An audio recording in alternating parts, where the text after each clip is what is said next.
are going to learn English grammar. आज आपण पाहणार इंग्लिश ग्रामर मधला नवीन कन्सेप्ट नाउन मधील ऑब्स्ट्रॅक्ट नाउन. मग तुम्ही म्हणता सर ऑब्स्ट्रॅक्ट नाउन हो माहिती आहे आम्हाला.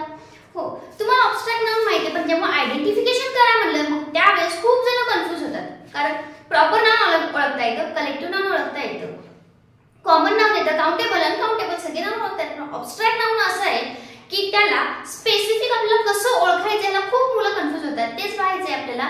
मग हे कन्फ्युजन दूर करण्यासाठी काही शॉर्ट ट्रिक्स घ्यायचे आहेत आपल्याला. त्यानुसार आपल्याला सेंटेन्स मध्ये ऑब्स्ट्रॅक्ट नाउन जर असेल तर कसं ओळखायचं, मग ऑब्स्ट्रॅक्ट नाउन कसं फॉर्म होतं हे पहिले शिकूया.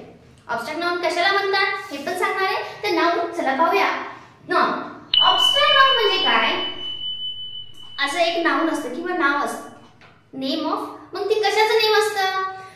असेल क्वालिटीचं असू शकतं, क्वालिटी, कन्सेप्ट असू शकतात, आयडिया असू शकते, स्टेट ऑफ बीइंग असू शकतं, फीलिंग्स असू शकतात, स्टेट ऑफ बीइंग. ओके, यासारखे नेम्स असतात. Quality, concept, idea, state of being, feeling असे जर नाव आले तर म्हणायचं तर हो आम्हाला हे डेफिनेशन माहितीच आहे. खूप जणांचं असेल हो तुम्हाला हे माहिती आहे, पण ह्याच थिंग आपल्याला कशा आयडेंटिफाय करायच्या म्हणजेच आपल्याला नाउन ऑब्स्ट्रॅक्ट नाउन कसं फॉर्म होते हे कन्सेप्ट आपल्याला पाहिजे. म्हणजे फॉर्मेशन ऑफ ऑब्स्ट्रॅक्ट नाउन. मग कसं असतं नाउन ऑब्स्ट्रॅक्ट नाउन कधी फॉर्म होतं, त्याला सफिक्स काय लागतं का, प्रिफिक्स काय लागतं का, काय बदल होतो वर्ड मध्ये ते आपल्याला आज पाहायचं. ओके, आणि एक गोष्ट सांगायचं, ऑब्स्ट्रॅक्ट नाउन हे आपण याच्यावर आपण ऑब्स्ट्रॅक्ट नाउन ओळखतो आणि या ज्या ऑब्स्ट्रॅक्ट नाउन असतं त्याला आपण टच करू शकत नाहीये. स्पेसिफिक गोष्ट लक्षात ठेवायची, आपण ऑब्स्ट्रॅक्ट नाउनला टच करू शकत नाही. सपोज एक सांगितलं शी इज सो ब्युटिफुल गर्ल्स. कशी आहे ती? ब्युटिफुल आहे. Okay, she is so clever. कशी आहे ती? क्लेवर आहे. त्याला टच करू शकतो आपण. ब्युटिफुल आहे हो दिसते ती ब्युटिफुल आहे. क्लेवर आहे, हुशार आहे ती. त्या हुशारकीला तिथे टच करू शकता तुम्ही? नाही. वन थिंग मेन आहे, ऑब्स्ट्रॅक्ट नाउनला तुम्ही कधी टच करू शकत नाही हे डोक्यात फिट ठेवायचं. म्हणजे हे नाउन आहे तर त्याला आपण टच करू शकतो का? Is it possible to touch this noun? तर तुम्ही काय करायचं? नाही. पण टच नाही करत त्यांना मग त्याला तुम्ही करू शकत नाहीत ना. You can't touch this noun or we can't touch this thing. This is called as the abstract noun. एक लक्षात ठेवायला सांगितलं, एक कन्सेप्ट की आपण त्या नाउनला टच करू शकत नाही. दिस इज कॉल्ड ऑब्स्ट्रॅक्ट नाउन. आता हे नाउन कसे फॉर्म होतात ते बघूया.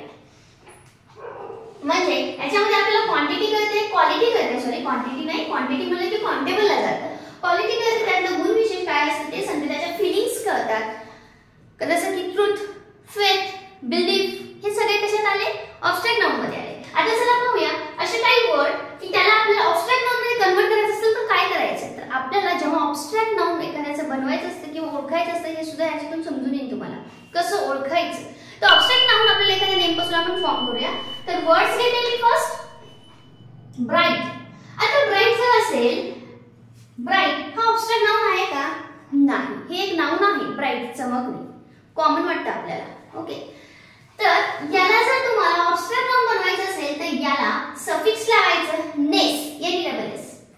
ब्राईटनेस काय लावणार? Brightness. This is the abstract noun of this bright. म्हणजे जेव्हा तुम्हाला कळेल अरे इथं आलंय this is the brightness of this dress is so brilliant. मग याच्यातलं आपल्याला ऑब्स्ट्रॅक्ट नाउन कसं ओळखणार? ऑब्स्ट्रॅक्ट नाउन NES सफिक्स असतं. यस, इथं ऑब्स्ट्रॅक्ट नाउन बनवलंय ब्राईटला. मग this is the abstract noun आपण इथं अंडरलाईन करू शकतो किंवा आयडेंटिफाय करू शकतो. त्यामुळे ऑब्स्ट्रॅक्ट नाउन कसं तयार होतं हे बेस तुम्हाला कळायला पाहिजे. ओके, म्हणजे आपल्याला NESS हे सफिक्स लावायचं. सफिक्स म्हणजे शेवटी, प्रिफिक्स म्हणलं तर पहिल्यांदा आपल्याला लावायचं सफिक्स. त्यातून आपल्याला ऑब्स्ट्रॅक्ट नाउन तयार करायचे. चला आज पाहूया काही. आता NESS फक्त ब्राईटलाच टाकता का? नाही. डार्क, चौथं डार्कनेस, क्लीन. मी फक्त काही वर्ड्स दे तुम्हाला फक्त नेस लावायचं. ओके, क्लीन, ग्रेट, लाऊड हे काही शब्द आहेत. कोल्ड यांना जर तुम्ही NESS लावलं, तुमचा फक्त टाइम कमी घेते मी. हे शब्द ह्याचे क्लीननेस, ग्रेटनेस, लाऊडनेस, क्लाउडनेस यांना जर NESS लावलं तर यांचं ऑब्स्ट्रॅक्ट नाउन तुम्हाला तयार झालेलं दिसेल. ओके, आपल्याला कमी वेळामध्ये जास्त शिकायचं म्हणून मी थोडंफार लिहून देत नाहीये. नेक्स्ट बघूया मग एनईएसच लागतं का? नाही, अजून काही सफिक्स लागतात पाहूया. नेक्स्ट सफिक्स कुठलं लागते आणि कसं आपलं अब्स्ट्रॅक्ट नाउन फॉर्म होते. आता आपल्याला माहिती आहे ऍडव्हर्बला एलवाय लागलं की ऍडव्हर्ब तयार होतो. मी सांगितलेलं तसं ट्रिक. आता इथं एलवाय ला लागा टी आय टी वाय लागायचं. काय लागायचंय? I T Y. मग कुठले कुठले शब्द आहेत? Clear, simple, pure, van, popular, curious.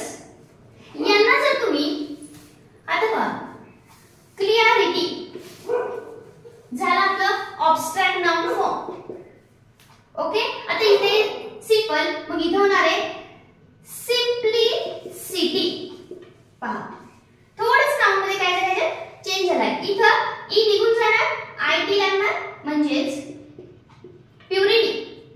Okay, व्हेनचं vanity, popularity माहिती तुम्हाला सगळ्यांना शब्द खूप ऐकण्यात आलेला असतो आपल्याला. ओके, आणि क्युरियसला क्युरिओसिटी. याला काही नाही, फक्त आय टी वाय, काही चेंजेस होत नाही.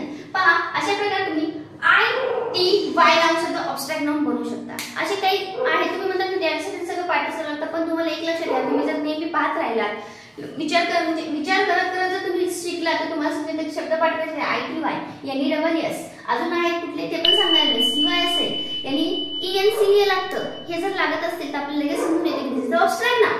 ओके, चला अजून काही बघूया सफिक्स कुठले कुठले लागतात. म्हणजे आपण किती सफिक्स बघितले? 2 बघितले, यांनी double S, I T Y. आता नेक्स्ट पाहायचं आहे आपल्याला सफिक्स कुठला लागतो? C Y. मग कुठलं लागतं? करन्सी होतं, कॅप्टन्सी होतं, इन्फंसी होतं, एजंसी होतं. म्हणजे टी निघून जाते इथं, एजन्सी होतं. बाकीच्या ठिकाणी काही फरक पडत नाहीये. करन्सी होतं, टी निघून जाऊन कॅप्टन्सी होतं. म्हणजे पहा ऑब्स्ट्रॅक्ट नाउन कसे तयार होतात त्याच्यावरून तुम्हाला वाक्यामध्ये ऑब्स्ट्रॅक्ट नाउन समजून येतं की या ठिकाणी दिसते म्हणजे हे तरी ऑब्स्ट्रॅक्ट नाउन असेल. जेव्हा तुम्हाला दिलेलं असतं ब्रॅकेटमध्ये identify the abstract noun from the sentence, त्यावेळेला इन्फंटचं होतं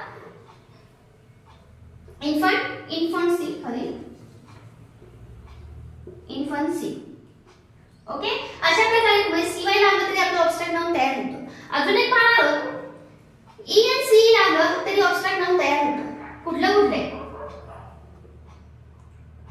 लायसन. याचं काय होणार आहे? शेवटला आपल्याला काय लावायचंय? ई एन सी लावले मी. मग हे काय झालं? एक ऑब्स्ट्रॅक्ट लावून झालं. मग हे कशाचं ऑब्स्ट्रॅक्ट नाउन आहे? इथं इथे मी ऑब्स्ट्रॅक्ट नाउन तयार झालेलं आपल्याला ई एन सी. म्हणजे पहा चेंजेस कसे झाले. L I C E N S C A, त्याला L I C E N C E केले, लगेच ऑब्स्ट्रॅक्ट नाउन तयार झालंय. नेक्स्ट म्हणलं तर ओबे, ओबेला पण तसंच आहे, ओबिडियन्स. अशा प्रकारे तुम्ही ई एन सी लावलं. पेशन्स म्हणतो आपण, ते सुद्धा ऑब्स्ट्रॅक्ट नाउनच होतं. अशा प्रकारे काही सफिक्स आपण जोडून ऑब्स्ट्रॅक्ट नाउन फॉर्म करू शकतो. मग एवढे सफिक्स आहेत का? 4 नाही, अजून आहे. नेक्स्ट व्हिडिओमध्ये आपण बाकीचे सफिक्स डिस्कस करणार आहोत. नाही तुम्ही हे जर नीट केअरफुली सारखं 2दा-4दा जरी वाचले, आपण सफिक्स काय लावले, नेम कसे तयार झाले, तुम्हाला ऑब्स्ट्रॅक्ट नाउन आयडेंटिफाय करायला याची खूप मदत होईल. ओके, चला काही डाऊट असेल कमेंटमध्ये सांगा. व्हिडिओ कसा वाटला हे सुद्धा